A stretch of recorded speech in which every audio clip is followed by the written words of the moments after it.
Hey guys, Al here from Power Profit Programs with another quick marketing tip. Now this one here is one that it's nothing new. Everybody's done it or has heard of it, and actually a lot of us have gotten to the point where we tune ourselves out from it. And what I'm talking about here are lead boxes. So I can back up a little bit. You've seen them on just about every corner store, counter, or whatnot. They come and go in phases, I find. Sometimes you'll see they're everywhere, and then all of a sudden you'll notice they're gone. There's none anywhere. And I think the reason is one person sees that somebody's got a box up, so then they look into it, they order boxes, they go harass the same business owner, hey, can I put a box up? And then they reach a point where there's not enough counter space, so then they say, listen guys, we're going to scrap the whole thing, and they get rid of the whole idea, and then there's no boxes left. So when I started looking at doing lead boxes, because everybody's talked about them, all the old marketing books, whatnot, they always say you got to have lead boxes, and so on. But I wasn't sold on it. So when I started looking into them, the first thing I wanted to make sure, if you're going to do lead boxes, is make sure that your box is attractive. Make sure that it's, it pulls, it draws attention, and it's got benefits right on it. So everybody does this, but the first thing I did is I got a nice, good sized box, full color. It's actually a black box. I found it stood out a little bit better. Full color, very easy to read. Benefits are right on it. The logos are easily visible. Top there, I've got some photos of classes going on and whatnot. So this is what the box itself looks like. The pen is tied on. Nobody steals the pen. Let me just see here. These are copies of the pads that go inside. It's simply name, phone, email, age, best time to contact. And it says check areas that are most interested in weight loss, stress relief, self-defense, nutrition, family bonding. And these go, of course, right in the front slot. They fill it in, they put it in the paper. So that's the box itself. Nice and easy. I don't know how big this is, maybe 6 inches by 4, who knows. Something like that.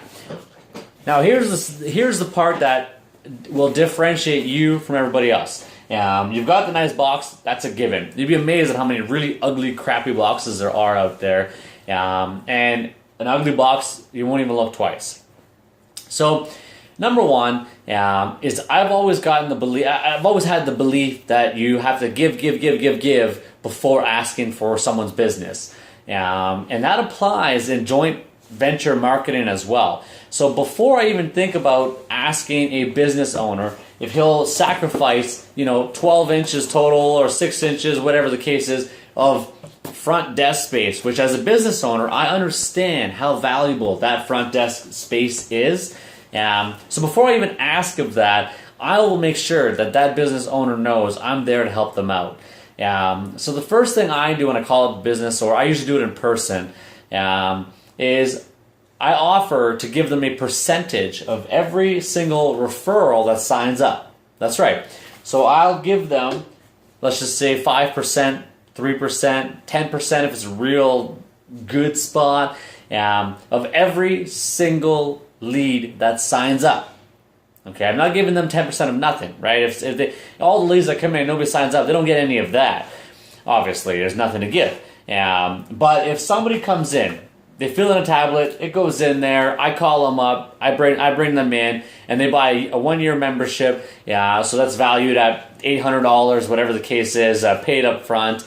Then I'll write them a check for $100, or write them a check for $50, or write them a check for $20, whatever it is. What I found is that the dollar value almost never matters. It almost never matters. They don't care if they get $10 a month from you or $100 a month from you, because all that matters is they understand from the moment you start doing business with them that this is a transaction, this is a professional transaction between two business owners, not just one guy trying to mooch off somebody else's good location or front counter. So I always offer the referral fee right up front. I make sure they understand that everything is tracked and they know where I know where the leads are coming from, and I know who to write the check to. That's number one. Number two, you need to make sure that your boxes stay in good shape, in good condition, and you follow up. If you can follow up every 2-3 days, that's ideal. You'll get to know which boxes are high producing.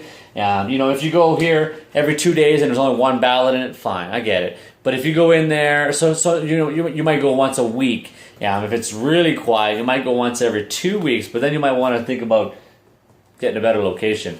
But if you're coming in there and once a week and there's 30 ballots, that's too long. You need to go every 2 to 3 days and follow up with those leads. Sure, there's going to be some stupid ones in there. There's going to be people who know you, who just write, hey, it's me, and throw it in there. Yeah, they're wasting your paper. It's kind of annoying, but we all do it. It's all fun and games. There's going to get some boxes that get damaged. You're going to want to replace them.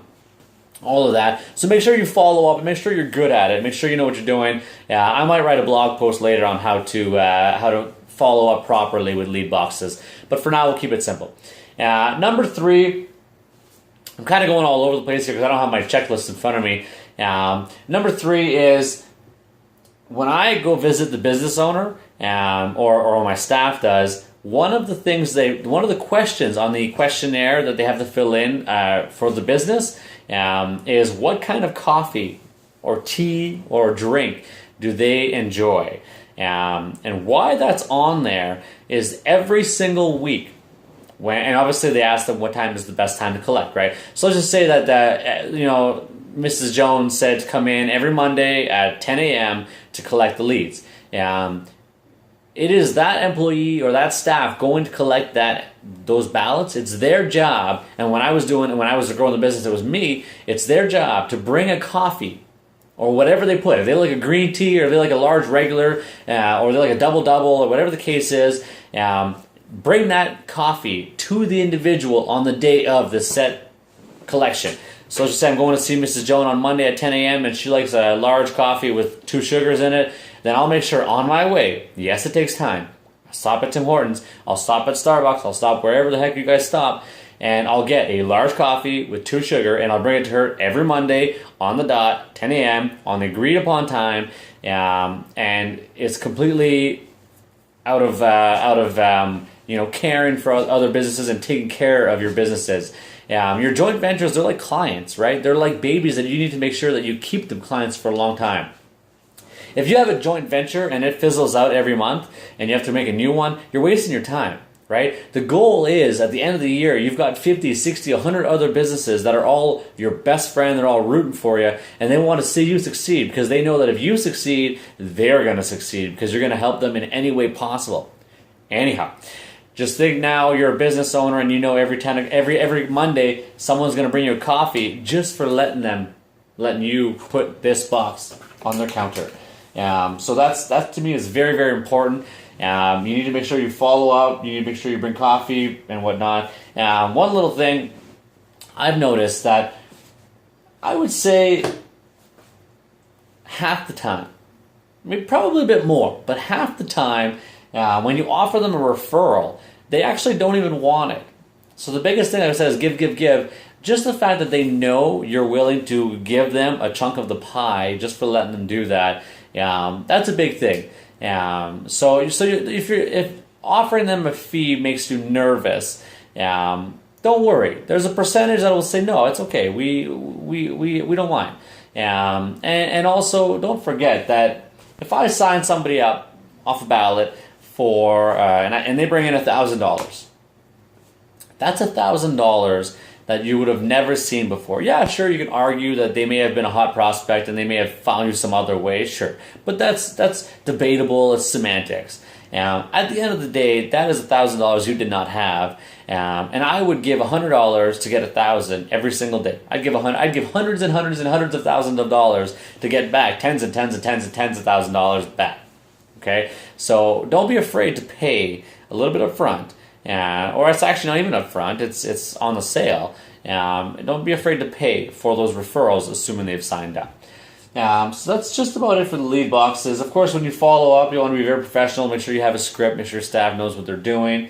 That's about all I could think of for the lead boxes. When you're setting them out, what I used to tell my clients, when I used to tell my staff, is you're going for numbers here, okay?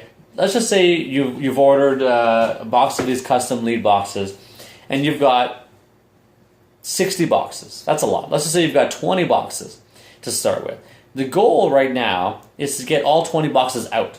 If it takes you 2 months for your staff or you to get the 20 boxes out, those boxes are wasting money. They're leaving money on the table sitting in your storage room. Okay, so at first, don't worry about it. If you walk in, they say no, get out, move next door and go to the next business and say, hey, I got this box, let's hook up.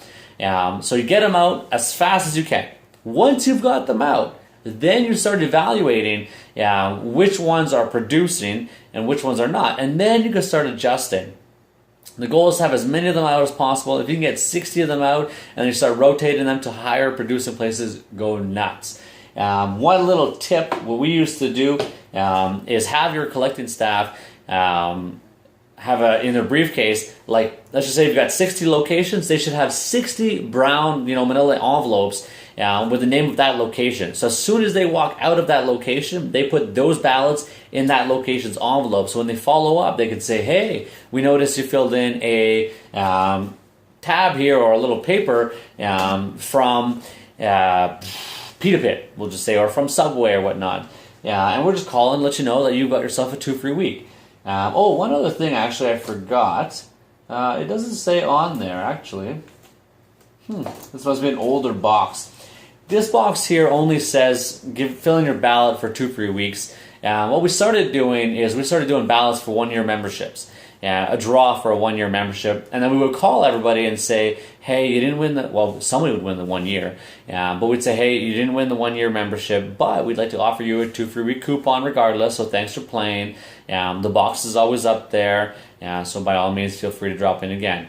And we kind of go from there. So that's it for the lead boxes, guys. Try and get as many as you can out there as possible. Make sure the box is nice and pretty and attractive. And make it so somebody wants to take the 2 seconds it takes them, it's the time you're after. Take the time to fill in the paper, drop a ballot in, and of course, make sure you follow up. You'd be amazed how many people will have lots of leads and they don't ever follow up.